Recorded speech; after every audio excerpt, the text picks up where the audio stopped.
नमस्कार, मी नेहा. आरआरसी नेटवर्कच्या लेटेस्ट बातमीपत्रात आपले स्वागत. अशा आहेत आजच्या हेडलाईन्स. हेडलाईन्स प्रस्तुत करता Marcus the readymade multibrand showroom.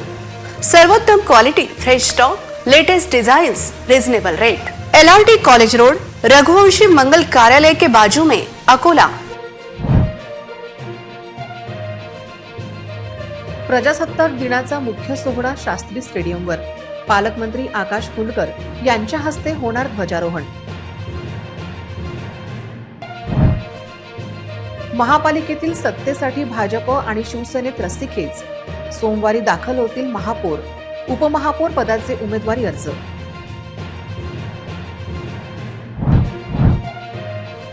भाजपच्या शारदा रणजित खेडकर आणि शिवसेनेच्या सुरेखा मंगेश काळे यांच्यात थेट लढत. सत्ता कोणाची? अकोलेकरांच्या मनातील प्रश्न कायम. नरनाळा महोत्सव की अकोलेकरांच्या तिजोरीवर दरोडा? स्थानिकांचा रोजगार शून्य, मेळघाटची जैवविविधता धोक्यात.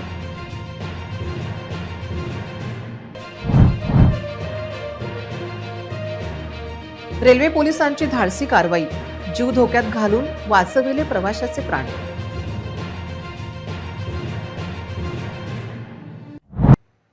आता सविस्तर बातम्या. भारतीय प्रजासत्ताक 77वा वर्धापन दिन सोमवार 26 जानेवारी रोजी सकाळी 9:15 लाल बहादूर शास्त्री स्टेडियम येथे आयोजित करण्यात आला आहे. जिल्ह्याचे पालकमंत्री आकाश फुंडकर यांच्या हस्ते ध्वजारोहण करण्यात येईल. लोकप्रतिनिधी, वरिष्ठ अधिकारी, स्वतंत्रता सेनानी तसेच मान्यवरांची उपस्थिती राहणार आहे. पालकमंत्री फुंडकर उपस्थितांना संबोधित करतील. त्यांच्या हस्ते पुरस्कार, पदक वितरण, कवायती संचलनाचे निरीक्षण, सांस्कृतिक कार्यक्रम सादर केले जातील. जिल्हाधिकारी वर्षा मीना, पोलीस अधीक्षक अर्चित चांडक यांच्या मार्गदर्शनाखाली प्रजासत्ताक दिन सोहळ्याची तयारी पूर्ण झाली आहे. लाल बहादूर शास्त्री स्टेडियम परिसराची सजावट करण्यात आली आहे. येत्या 30 जानेवारी रोजी होणाऱ्या महापौर निवडणुकीपूर्वीच अकोला महानगरपालिकेच्या राजकारणात मोठी उलथापालथ झाली आहे. सत्ता स्थापनेचा दावा करणाऱ्या शहर सुधार आघाडीमध्ये उभी फूट पडल्याची माहिती समोर असून सत्ताधारी आणि विरोधक या दोन्ही गटांमधून अर्जांचा पाऊस पडला आहे. शिवसेना उभाठाच्या सुरेखा काळे आणि काँग्रेसच्या निखत कुरेशी यांनी महापौर पदासाठी अर्ज घेतले आहेत.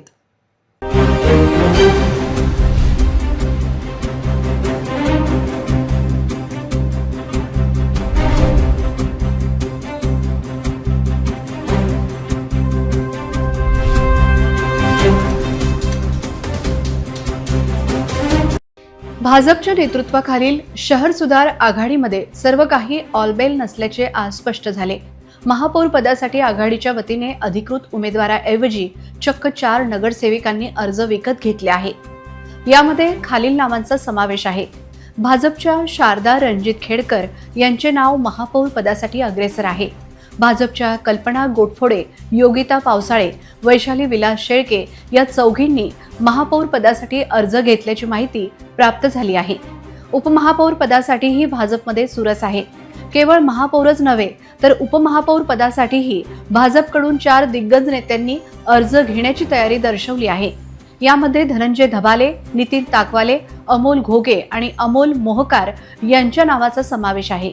तर दुसरीकडे महाविकास आघाडी पॉवर गेम खेळत आहे. राष्ट्रवादीचे नगरसेवक हे घर वापसी करू शकतात असे चित्र आहे.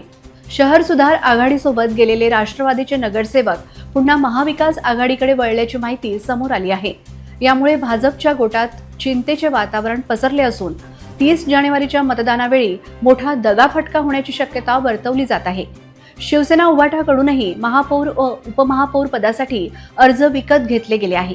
विरोधकांनीही आपली रणनीती आखली असून शिवसेना उभाटाकडून महापौर आणि उपमहापौर पदासाठी तगडे उमेदवार रिंगणात उतरवले आहेत. महापौर पदासाठी शिवसेना उभाठाच्या सुरेखा मंगेश काळे, उपमहापौर पदासाठी विजय इंगळे, सागर भारुका, पराग गवई यांनी अर्ज घेतल्याची माहिती समोर आली आहे. 30 जानेवारी रोजी होणाऱ्या या निवडणुकीत नेमकी कोणाची सरशी होणार आणि शहर सुधार आघाडी की महाविकास आघाडी चमत्कार घडवणार याकडे संपूर्ण जिल्ह्याचे लक्ष लागले आहे. अकोला महानगरपालिकेच्या महापौर निवडीचा रणसंग्राम आता अंतिम टप्प्यात असून शहराच्या प्रथम नागरिक पदासाठी भाजपच्या शारदा रणजित खेडकर आणि शिवसेना उभाठाच्या सुरेखा मंगेश काळे यांच्यात मुख्य लढत होणार असल्याचे स्पष्ट झाले आहे. 30 जानेवारीला होणाऱ्या या मतदानाकडे आता संपूर्ण अकोलेकरांचे लक्ष लागले आहे. शहर सुधार आघाडीच्या वतीने अनेक अर्ज दाखल झाले असले तरी सूत्रांच्या माहितीनुसार भाजपच्या शारदा रणजित खेडकर यांची उमेदवारी पक्षाकडून निश्चित मानली जात आहे. खेडकर यांना महापौर करून भाजपने प्रभाग 15 आणि एकूणच ओबीसी महिला आरक्षणाचे समीकरण साधण्याचा प्रयत्न केला आहे. खेडकर ह्या निवडून आल्यास त्या अकोल्याच्या नव्या प्रथम नागरिक बनतील अशी दाट शक्यता वर्तवली जात आहे. दुसरीकडे महाविकास आघाडी आणि मित्र पक्षांनी भाजपला रोखण्यासाठी कंबर कसली आहे. शिवसेना उभाठा गटाकडून सुरेखा मंगेश काळे यांनी महापौर पदासाठी अर्ज भरून भाजपसमोर मोठे आव्हान उभे केले आहे. जर विरोधकांची मते एकवटली तर सुरेखा काळे यांना महापौर पदाची लॉटरी लागू शकते अशी चर्चा राजकीय वर्तुळात रंगली आहे. अकोल्याच्या राजकारणात सध्या सर्वात मोठा प्रश्न आहे की राष्ट्रवादी काँग्रेसचे नगरसेवक कोणासोबत जाणार असा प्रश्न विचारला जात आहे. जर राष्ट्रवादीच्या नगरसेवकांनी शेवटच्या क्षणी शहर सुधार आघाडीचा पाठिंबा काढला तर भाजपची सत्ता धोक्यात येऊ शकते. वंचित बहुजन आघाडी, काँग्रेस आणि शिवसेना उभाठा यांनी एकत्र येत महाविकास आघाडीचा प्रयोग यशस्वी केल्यास महापालिकेत सत्तांतर पाहायला मिळू शकते. अकोला महापालिकेत सध्या सत्तेचा पेच कायम आहे. भाजप प्रणित शहर सुधार आघाडी असली तरी सत्ता राखणार काय की वंचित, काँग्रेस आणि शिवसेना उभाठा यांची युती चमत्कार घडवणार असा प्रश्न कायम आहे. सध्या भाजप सर्वात मोठा पक्ष असला तरी बहुमताचा आकडा गाठण्यासाठी अपक्ष आणि छोट्या पक्षांची मदत अनिवार्य आहे. अशातच घोडेबाजार आणि नाराजी नाट्य टाळण्याचे मोठे आव्हान दोन्ही बाजूंसमोर आहे. ज्या प्रभागात ईश्वर चिठ्ठीने उमेदवार निश्चित केला गेला होता त्या प्रभागातील विजयी उमेदवारांवर मुस्लिम समाजातून दबाव वाढल्याचे चित्र आहे. एमआयएम आणि राष्ट्रवादी उमेदवारासाठी ईश्वर चिठ्ठी काढून प्रभाग 16 मध्ये उमेदवार विजयी झाला होता. आता त्याच प्रभागाच्या नगरसेवकांच्या आधारावर कोण सत्ता स्थापन करते याकडे सर्वांचे लक्ष लागले आहे. अकोला महानगरपालिकेतील सत्ता स्थापनेचे गणित जुळले असून भाजप व मित्र पक्षांची सत्ता स्थापन होणार असल्याचे स्पष्ट झाले आहे. भाजपच्या नेतृत्वाखाली शहर सुधार आघाडी स्थापन करण्यात आली. भाजपला आमचा पाठिंबा नसून शहर सुधार आघाडीला पाठिंबा असल्याचे मत या प्रभागातील नगरसेवकांनी व्यक्त केले आहे. दरम्यान भाजपला पाठिंबा देणाऱ्या मुस्लिम नगरसेवकांवर दबाव वाढल्याची माहिती असून ते खुलासे करत फिरत असल्याची माहिती प्राप्त झाली आहे. महापालिकेतील एकूण संख्याबळ पाहता भाजपकडे 38 नगरसेवक आहेत. त्यांना शिंदे गट 1, अजित पवार गट 1, शरद पवार गट 3 व शहर विकास आघाडी 1 यांचे पाठबळ मिळाल्याने एकूण संख्याबळ 44 वर पोहोचले असून स्पष्ट बहुमत पूर्ण झाले आहे. पण राष्ट्रवादी काँग्रेसच्या नगरसेवकांवर मोठा दबाव असून ते भाजपला पाठिंबा देतील काय असा प्रश्न सर्वत्र विचारला जात आहे. ऐतिहासिक वारसा आणि पर्यटनाच्या नावाखाली अकोला जिल्हा प्रशासनाने आयोजित केलेला नरनाळा महोत्सव सध्या वादाच्या भोवऱ्यात सापडला आहे. अकोलेकरांच्या हक्काच्या जिल्हा नियोजन समितीच्या निधीचा विनियोग स्थानिक विकासासाठी करण्याऐवजी तो अमरावती आणि चंद्रपूरच्या बाह्य एजन्सीच्या घशात घातला जात असल्याचा खळबळजनक प्रकार समोर आला आहे.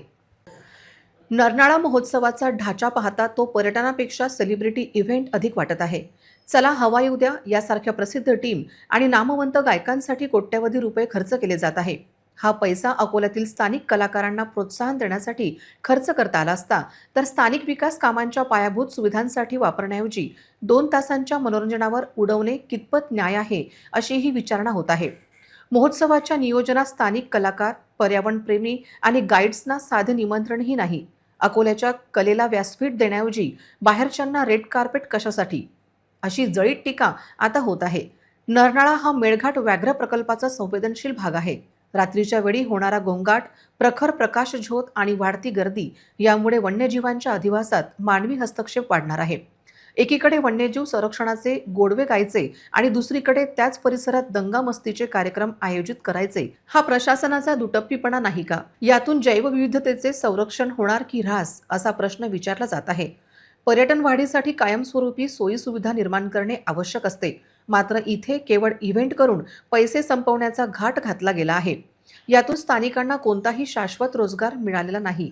केवळ इव्हेंट कंपन्यांचे खिशे भरण्यासाठी अकोलेकरांच्या हक्काच्या पैशावर डल्ला मारला जात असल्याचे चित्र स्पष्ट होत आहे. नरनाळा महोत्सव या पर्यटनाच्या नावाखाली झालेला एक नियोजित आर्थिक अनियमितता वाटत असून याची उच्चस्तरीय चौकशी होणे गरजेचे आहे. भुसावळ रेल्वे विभागाअंतर्गत काही पॅसेंजर्स गाड्यांच्या वेळापत्रकात बदल करण्यात आला असून काही गाड्यांचे नियमन, काही तर गाड्या रद्द करण्यात आल्या आहेत. भुसावळ रेल्वे विभागाअंतर्गत भुसावळ बडनेरा सेक्शनमधील जलम रेल्वे स्थानकावर सध्या यार्ड रिमॉडेलिंग आणि नॉन इंटरलॉकिंगचे काम सुरू आहे. डाऊन लूप लाईनचा विस्तार आणि इलेक्ट्रॉनिक इंटरलॉकिंग सिस्टम बसवण्यासाठी हे काम हाती घेण्यात आले आहे. या कामामुळे काही पॅसेंजर गाड्यांच्या वेळापत्रकात बदल करण्यात आला असून काही गाड्यांचे नियमन तर काही गाड्या रद्द करण्यात आल्या आहेत. रद्द करण्यात आलेल्या गाड्यांमध्ये 29 जानेवारी रोजी नाशिक रोड बडनेरा स्पेशल, 30 जानेवारीला भुसावळ बडनेरा मेमू, 31 जानेवारीला Badnera Bhusawal MEMU, Bhusawal Wardha express, Wardha Bhusawal express, Badnera Nashik road special गाड्यांचे नियमन तसेच कामामुळे खालील गाड्यांच्या वेळेत बदल होईल. अजमेर पुरी एक्सप्रेस ही गाडी 2-3 तास मिनिटे थांबवून चालवली जाईल. अंदोरा हजूर साहिब नांदेड एक्सप्रेस या गाडीचे विभागात 2 तास नियमन केले जाईल. गोंदिया कोल्हापूर एक्सप्रेस ही गाडी देखील विभागात 2 तास थांबवून चालवण्यास येईल. मध्य रेल्वेच्या या ब्लॉकमुळे जलम रेल्वे स्थानकाजवळ इंटरलॉकिंगचे काम सुरू असल्याने प्रवाशांनी प्रवासाला निघण्यापूर्वी रेल्वेच्या अधिकृत वेळापत्रकाची खातरजमा करावी असे आवाहन केले आहे. येथील रामदासपेठमधील सांस्कृतिक भवन नजीकच्या रस्त्यावर खड्डा व्यवस्थित बुजवला नाही, त्यामुळे अपघाताची शक्यता नाकारता येत नाही. खोदकाम झाल्यावर खड्ड्यात दगड टाकून लेवल करण्याचा प्रयत्न झाला आहे. वाहन चालकाचे थोडे जरी दुर्लक्ष झाले तरी अपघात होऊ शकतो. या रस्त्यावर अंधार असला तर रस्त्याच्या कडेला असलेला खड्डा दिसत नाही. या रस्त्यावरच नाही तर शहरात विविध भागात अशीच अपूर्ण कामे झालेली दिसतात. याकडे तातडीने लक्ष देणे आवश्यक आहे. सार्वजनिक बांधकाम विभाग आणि महापालिकेच्या अखत्यारीत्या रस्ते व्यवस्थित आहे की नाही याची वेळीच शहानिशा झाली तर अडचण उद्भवणार नाही अशी नागरिकांची अपेक्षा आहे. रस्त्यावरील अपघाताला निमंत्रण देणारे खड्डे बुजवण्यात यावे. केवळ तात्पुरती डागडुजी कामाची नाही, याकडे देखील लक्ष वेधले जात आहे.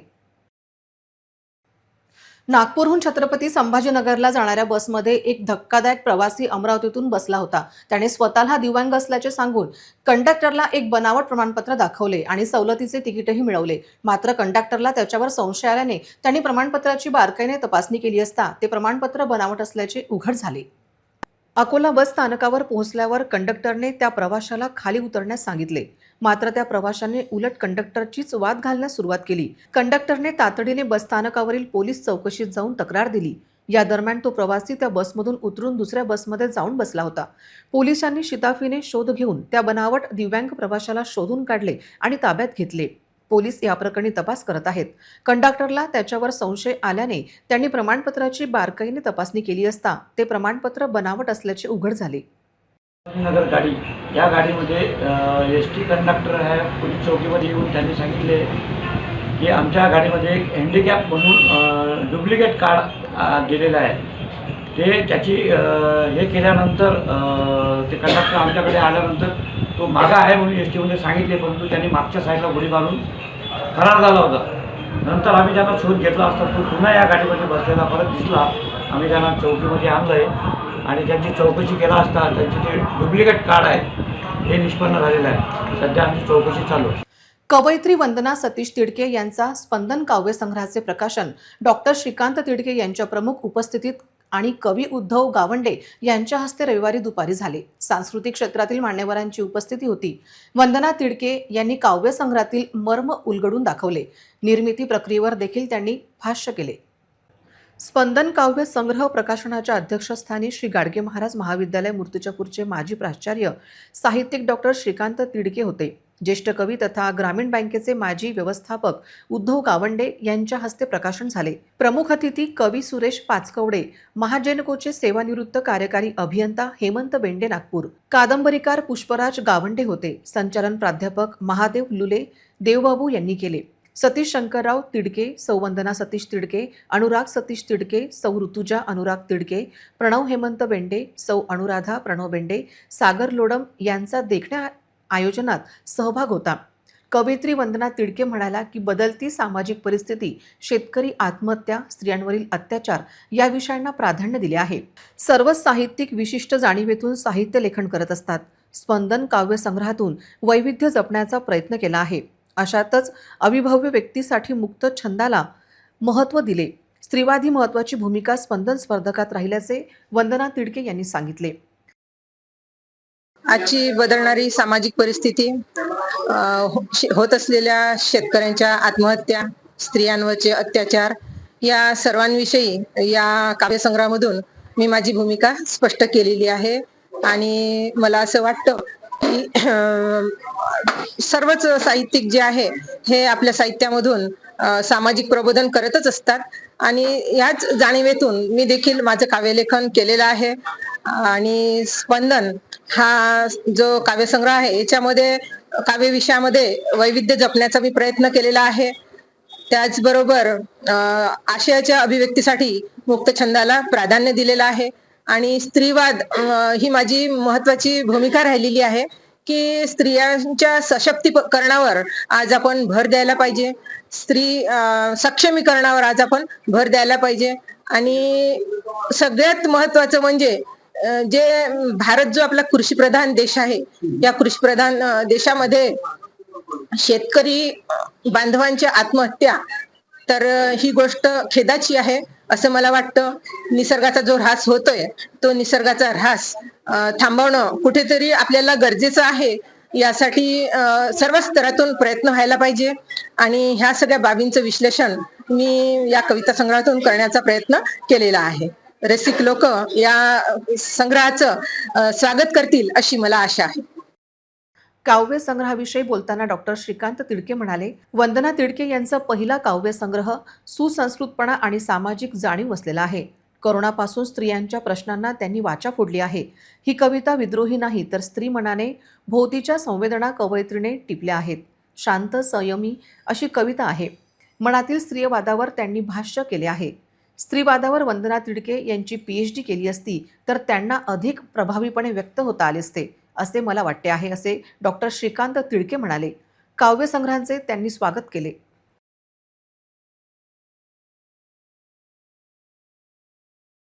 वंदना सतीश तिडके यांचा हा पहिलाच काव्यसंग्रह प्रकाशित होतो आहे. या काव्यसंग्रहाचं वैशिष्ट्य असं आहे की एका सुसंस्कृत पण सामाजिक जाणीव असलेल्या कवयित्रीचा हा काव्यसंग्रह असल्यामुळे यात विविध समकालीन प्रश्नांबरोबर एक सुसंस्कृत स्त्रीमन या संबंध कवितांमध्ये आपल्याला दिसून येते. करोनाच्या प्रश्नापासून तर शेतकऱ्यांच्या दुरावस्थेपर्यंत अनेक प्रश्नांना वाचा फोडण्याचं आणि त्या संदर्भात मुखोद्गत करून त्याची भावना व्यक्त करण्याचं काम या काव्यसंग्रहाने केलेलं आहे. ही कविता विद्रोही कविता नाहीये. ही कविता अतिशय संथ एका कवी मनानं आणि विशेषतः स्त्री मनानं या भोवतीच्या जगाकडे पाहून जे आपल्या भावना आहेत त्या व्यक्त करण्याचा प्रयत्न या संबंध कवितेतून केलेला असल्यामुळे ही कविता समकाळातही थोडी वेगळी, शांत, संयमी आणि आकर्षक करणारी अशी कविता आहे असं मला वाटते. या कविता संग्रहाचं निश्चितपणे स्वागत होईल. मला असं वाटतं की त्यांच्या मनामध्ये काही स्त्रीवादी विचारही आहेत. त्या स्त्रीवादी विचारांचंही प्रतिबिंब या कवितेमध्ये पडलेलं दिसतं. मला स्वतःला तर असं वाटतं की त्यांनी स्त्रीवादावर जर PhD केली असती तर त्यांनी अनेक कवयित्रींच्या विषयाच्या अनुरोधानं आपले विचार अधिक पुढे नेले असते. त्यांना या कविता संग्रहाच्या निमित्तानं त्यांच्या भावनांना आणि त्यांच्या अभिव्यक्तीला मी शुभेच्छा देतो आणि थांबतो. येथील संतोषी माता मंदिर नजीकच्या बाल निरीक्षण गृह व बालगृहातून 10 व 11 वर्षाची 2 लहान मुलं निघून गेली होती. 10 जानेवारी 2026 रोजी सुरक्षा रक्षक मोतीराम तेलंग यांनी खदान पोलीस स्टेशनला तक्रार दिली होती. पोलीस अधीक्षक अर्चित चांडक यांच्या मार्गदर्शनाखाली 4 पथके गठीत केली. 200 CCTV तपासले. 7 जिल्ह्यात मुलांचा शोध घेतला. 14 दिवसांनी पुण्यात त्यांना ताब्यात घेतले. बालगृहामध्ये दाखल असलेले दोघांना सकाळी 7 वाजता सरस्वती विद्यालय मलकापूर येथील शाळेमध्ये गेले होते, परंतु शाळा सुटल्यानंतर बाल निरीक्षक गृहात परत आले नाही. अकोला शहरात शोध घेऊनही आढळले नाही. खदान पोलीस स्टेशनला गुन्हा दाखल करून तपास सुरू केला. अल्पवयीन मुलांचे आई-वडील व नातेवाईकांनी पोलीस अधीक्षक अर्चित चांडक यांची भेट घेतली. 4ही पथकामधील अधिकारी, अंमलदार यांनी 14 दिवसात अमरावती, अकोला, वाशिम, जळगाव, शेगाव, छत्रपती संभाजीनगर, पुणे अशा 7 जिल्ह्यात शोध घेतला. बसस्थानक, रेल्वे स्टेशन येथे जाऊन दोन्ही बेपत्ता मुलांचे नागरिकांना फोटो दाखवले. सोशल मीडियाचा वापर केला. सहाय्यक अधीक्षक ईशानी आनंद, खदान पोलीस स्टेशन निरीक्षक आणि शोध पथकाने उत्तम काम केल्याचे एसपींनी माध्यमांशी बोलताना सांगितले. तारीख को 10 जनवरी 2026 को खदान पुलिस स्टेशन में एक मिसिंग केस ऐसा दाखिल हुआ था कि बाल सुधार गृह से 2 बच्चे 10 और 11 वर्ष के एकदम छोटे बच्चे लापता हो गए हैं, वो कहीं गए हैं बिना बताए। तब इलेक्शन का भी एक प्रक्रिया शुरू थी, हमारे सब पुलिस वाले उसमें बिजी थे, तत्परता दिखाई थी और वो केस दाखिल किया था। बाकायदा किडनैपिंग का भी उसमें ऑफेंस लगाया था जैसा सुप्रीम कोर्ट का आदेश है। विविध टीम्स के गठन किए थे बट उसमें सफलता उस टाइम प्राप्त नहीं हुई थी। इलेक्शन के बाद में बच्चे के माता पिता मुझसे खुद मिलने आए थे और हमने फिर उस टाइम पे 4 टीम का गठन किया था। वापस से सीसीटीवी फुटेजेस रिविजिट किए थे, जो एविडेंसेस फिर से तपासे गए थे और इसमें इस पूरे केस में टोटल 200 सीसीटीवी फुटेज देखे थे और 7 जिलों में हमारी टीम गई थी और 1200 किलोमीटर का टीम ने ऐसा प्रवास किया था। लगभग 15 दिन के बाद में सफलता प्राप्त हुई। पुणे से ऐसी माहिती आई क्योंकि हमने इनके बच्चों के फोटोज भी वायरल किए थे परमिशन लेके कोर्ट से कि लोगों को मालूम ये जाना चाहिए। इसमें बहुत से मीडिया के कर्मचारी, मीडिया के हमारे सहकारी लोगों का भी सहकार्य बहुत था। Social media, digital media, print media, electronic के माध्यम से बच्चों के फोटोज हमने वायरल किए थे और पुणे से हमको वहाँ पे माहिती मिली थी और फिर पुणे में हमारी टीम ने जाके बच्चों को सकुशल कस्टडी में लेकर आज इनके गार्जियन्स के हवाले किया है। मेळघाटातील सेमाडोह येथे आदिवासी बांधवांना वन विभागाचे अधिकाऱ्यांनी दर्शनापासून रोखले. त्यांच्या पूजेच्या साहित्यांची फेकफाक केली. हा प्रकार आम्ही खपवून घेणार नाही. त्यांना दर्शनापासून का रोखलं असा सवाल खासदार बळवंत वानखडे यांनी करत वन विभागाच्या अधिकाऱ्यांना चांगलेच धारेवर धरले. या मुद्द्यांवर पालकमंत्री चंद्रशेखर बावनकुळे यांनी मध्यस्थी करून नवीन बांधकाम करू देऊ नका, मात्र आदिवासींच्या त्यांच्या आस्थेपासून दर्शनापासून रोखू नका, त्यांचे दर्शन करून द्या असा सल्ला अधिकाऱ्यांना देऊन दम भरला. खासदार बळवंत वानखडे पहिल्यांदाच जिल्हा नियोजन समितीच्या बैठकीत संतापल्याने सभागृहात वातावरण गरम झाले होते. पालकमंत्र्यांनी वातावरण शांत करण्यासाठी पुढाकार घेतला. नाही सर, आपण देवदर्शनाला कधीच अडकाठी करत नाही. नाही, तुम्ही खोटे बोलतात. तुम्ही तिथं दर्शन करू देत नाही त्यांना. सर मी बोलून बोला. याच्यामध्ये सर तारोबांधा सोडून बाकी 4 ठिकाण हे माझ्याकडचे म्हणजे आमचे लोक पिढ्या देतात येतात दर्शनाला घेऊन जातात सर जी दर्शनाला जुनी केलं मंदिरं आहेत, जी जुनी आहेत त्या ठिकाणी काही अशी अडकाठी होत नाही. तरी पण मी खात्री करते सर, माझ्या खालच्या स्टाफ कडून काही झालं. शेवा ढोले तुम्ही त्यांचं साहित्य फेकलं. सर पूजेचं साहित्य फेकलं तुम्ही. ऑफिसच्या याच्यामध्ये आमच्या लोकांना काही आमच्या जेव्हा करून आले तिथं काहीच करून नाही आलं. फक्त आम्हाला आमच्या लोकांना दर्शनाला देतात ना लोक जमा माझ्या होतात. माहितीप्रमाणे ते सर पूर्णतः नवीन होतं आणि नवीन अतिक्रमण होऊ नये हे सर आपल्याला बघावं लागेल. अकोला रेल्वे स्थानकात शुक्रवारी संध्याकाळी अकोला रेल्वे पोलीस आणि रेल्वे सुरक्षा दलाच्या सतर्कतेमुळे एका प्रवाशाचे प्राण वाचले. स्वतःचा जीव धोक्यात घालून रेल्वे पोलिसांनी केलेल्या या धाडसी कारवाईचे सर्वत्र कौतुक होत आहे.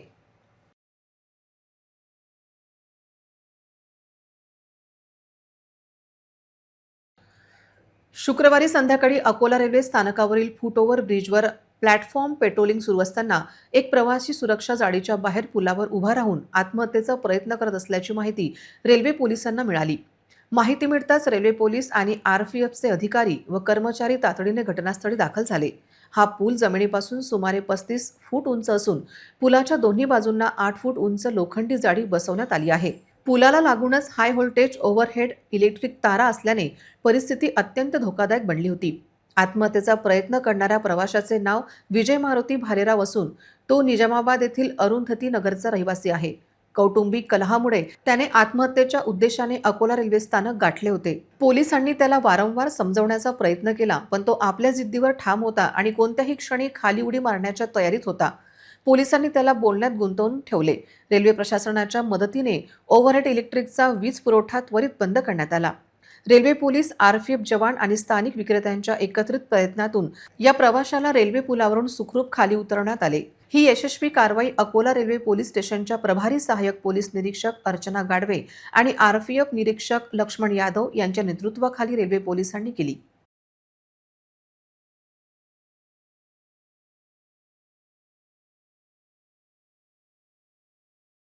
पुन्हा एक नजर टाकूया आजच्या प्रमुख घडामोडींवर. हेडलाइन्स प्रस्तुत करता Marcus the readymade multibrand showroom. सर्वोत्तम quality, fresh stock, latest designs, reasonable rate. LRT college road, Raghuvanshi मंगल कार्यालय के बाजू में, अकोला। प्रजासत्ताक दिनाचा मुख्य सोहळा शास्त्री स्टेडियमवर।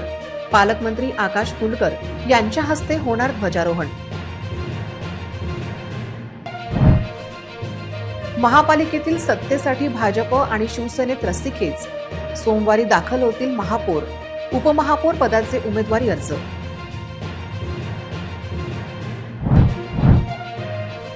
भाजपच्या शारदा रणजित खेडकर आणि शिवसेनेच्या सुरेखा मंगेश काळे यांच्यात थेट लढत। सत्ता कोणाची?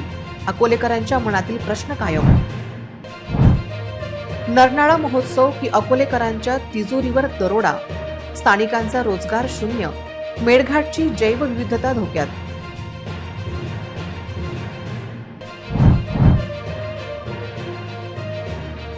रेल्वे पोलिसांची धाडसी कारवाई, जीव धोक्यात घालून वाचविले प्रवाशाचे प्राण।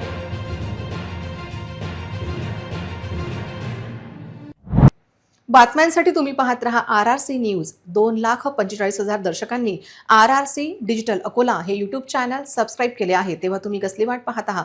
तुम्ही पण सबस्क्राईब करा आणि बेल आयकॉन क्लिक करत RRCच्या बातम्या निरंतर पहा। तुमच्या मोबाईलवर नोटिफिकेशन मिळवण्यासाठी सबस्क्राईब करा RRCचे हे यूट्यूब चॅनल, लाईक आणि फॉरवर्ड करा RRC डिजिटल अकोलाचे हे न्यूज बुलेटिन। पुन्हा भेटूया लेटेस्ट बातम्यांसह नवीन बातमीपत्रात। तोवर नमस्कार।